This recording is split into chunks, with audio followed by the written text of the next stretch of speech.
வணக்கம் madam, Surekha Suresh. Hello வணக்கம் sir, சொல்லுங்க. சார் சுரேஷுங்களா? சார் நான் இந்த மாதிரி கார்த்தி பேசுகிறேன் சார். ஓகே. இப்போ பார்த்தீங்கன்னா இப்போ இந்த ஏர்டெல் சிம் தான் யூஸ் பண்ணிட்டு இருக்கேன். ஓகே. ஒரு 2 நாளாக பார்த்தீங்கன்னா கால் வர மாட்டேங்குது சார். என்ன பண்ணேன்னே தெரிய மாட்டேங்குது. மொபைல் ஏதோ பிரச்சனை போல இருக்கு. ஓகே. கால் வர மாட்டேங்குது. என்ன ப்ராப்ளம்னு ஒன்றும் புரிய மாட்டேங்குது சார். எதுவும் நீங்கள் எதுவும் வர கால்லாம் எங்கிட்ட மாற்றி விட்றீங்களா? சார் அந்த மாதிரிலாம் ஆப்ஷன் வராதுங்களா உங்களுக்கு? என்னது? அந்த மாதிரிலாம் வரது வாய்ப்பு இல்லைங்களா சார்? இல்லை ஏதோ யாரோ உள்ள இருந்து என்னமோ வேலை பண்ணுறேன். இங்கே என்னன்னு புரிய மாட்டேங்குது எனக்கு. ஏன்னா பேசுறப்ப உங்கள் கால் வந்து மாற்றப்பட்டுள்ளது. ஐயா எவனா எனக்கு உள்ள என்னமோ ஏதோ எனக்கு ஏற்கனவே எங்கள் ஊரில் பிரச்சனை.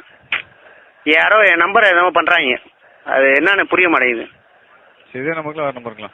இந்த நம்பருக்கு தான். இந்த நம்பருக்கு வந்து கால் பண்ணால் கால் போக மாட்டீங்களா, வர மாட்டீங்களா சார்? அதாவது சார் நீங்கள் என்ன புரிஞ்சுக்க மாட்டீங்க. எவன் தடுக்கிறான் அந்த நம்பரை? எவனோ தடுக்கிறாங்க.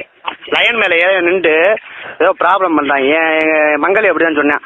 மாப்பிள்ள இந்த மாதிரி ஏதோ பிரச்சனை இருக்குடா, என்னன்னு கேளுடா மாப்பிள்ள. இல்லாட்டியும் இந்த மாதிரி அமைக்கி கேட்டேன்னா கண்டிப்பாக சொல்லுவாங்க, என்னன்னு கேட்டுரு அப்படின்னு. அது இப்போ அந்த எவனோ லைன் மேலே இருக்கான், அந்த எவனை இறக்கி விடணும்.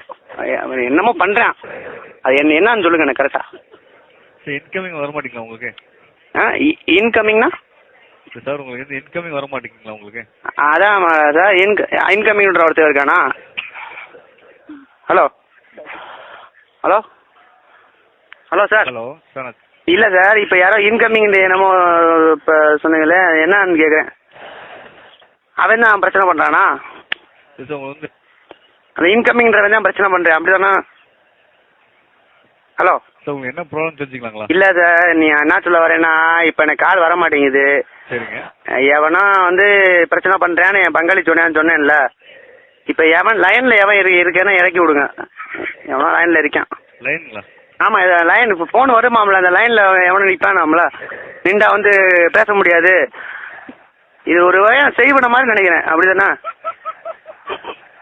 ஹலோ சார், மணி இன்கமிங் வரலன்னா கண்டிப்பாக நான் கம்ப்ளைண்ட் எடுத்து போட்டு போயிடுறேன் உங்களுக்கு. ஓகேங்களா? கம்ப்ளைண்ட் வேணாம். ஏன்னா நம்ம வந்து யாரையும் வந்து கஷ்டப்படுத்தக்கூடாது, சரியா? இப்போ வந்து அவன் ஏவன் இந்த இன்கமிங்ன்றவன் தான் பிரச்சனை. இப்போ அவனை தான். ஹலோ, நீங்கள் தகவல் கொடுக்க மாட்டீங்க சொல்லுங்க சார். நான் செக் பண்ணிக்கிறேன் உங்களுக்கு. இல்லை நீங்கள் செக் பண்ணக்கூடாது. நீங்கள் கரெக்டாக சொல்லுங்கள். ஏன்னா வந்து எல்லாரும் என்னை ஏமாத்துறாங்க. எங்கள் ஊருக்காரங்களும் பங்காளி மக்கள் ஏமாத்துறாங்க. அப்போ அவன் போய் சொன்ன கணக்கு ஆகி போச்சு பார்த்தீங்களா? இப்போ இன்கமிங் எவனோ சொந்தக்காரன் தான் எவனோ இருக்கேன் போல இருக்கு. ப்ராப்ளம் எத்தனை நாளாக இருக்கு உங்களுக்கு? அந்த இன்கமிங் ப்ராப்ளமா? ஆமாங்க. அது எனக்கு யாருன்னு தெரியாது சார். அந்த இன்கமிங்ன்றவன் யாருன்னு எனக்கு தெரியாது. நீங்கள் தயவு செஞ்சு சொல்லுங்க, அவன் ஏவன் சார். கண்டிப்பாக நீங்கள் இங்கே பாருங்கள் சார். நான் இந்த கஷ்டமாக இருக்கு எனக்கு, சரியா? வீட்டில் ஏற்கனவே பிரச்சனை சார். எங்கள் அம்மாவுக்கு பெரியம்மாவுக்கு சண்டை வந்துருச்சு. நான் இப்போ இந்த சமயத்தில் வந்து இந்த இன்கமிங்ன்ற உள்ள வந்து பெரிய பிரச்சனை பண்ணிடுறேன் போல இருக்கே. எவ்வளோ சங்கடம் தெரியுமா? நீங்கள் அதெல்லாம் புரிஞ்சுக்காமல் பேசிகிட்டு இருக்கீங்க. நேற்று ஃபுல்லாக சரக்கு அடிச்சு என்னென்னா பேசாமல் இருக்கு சார். அதாவது சொல்லதான் ஒரு மாதிரி சங்கடமாக இருக்குது சார். சார் ஒரு நிமிஷம் லைனில் காத்துக்கலாம், தவிர செக் பண்ணி சொல்லுங்கள். இந்த இப்போ பார்த்தீங்களா, இந்த பற்றி சொல்லிட்டீங்க பார்த்தீங்களா லைனில்? இந்த லைனில் தான் அவன் உட்காந்துருக்கான். அந்த லைனில் தான் அவனை இறக்கி விடணும், அந்த இன்கமிங்ன்றவனை. இதை நீங்கள் கரெக்டாக தகவலை கொடுங்க. இப்போ நீங்களும் சொல்கிறீங்க, அப்போ நீங்களும் என்ன ஏமாத்துறீங்க, அப்படி தானே சார்? சுரேஷ் சார் தயவு செஞ்சு சொல்லுங்கள் சார். எனக்கு ரொம்ப பிரச்சனையாக இருக்குது சார். எதுனாலும் பரவாயில்ல சார், சும்மா சொல்லுங்கள் சார்.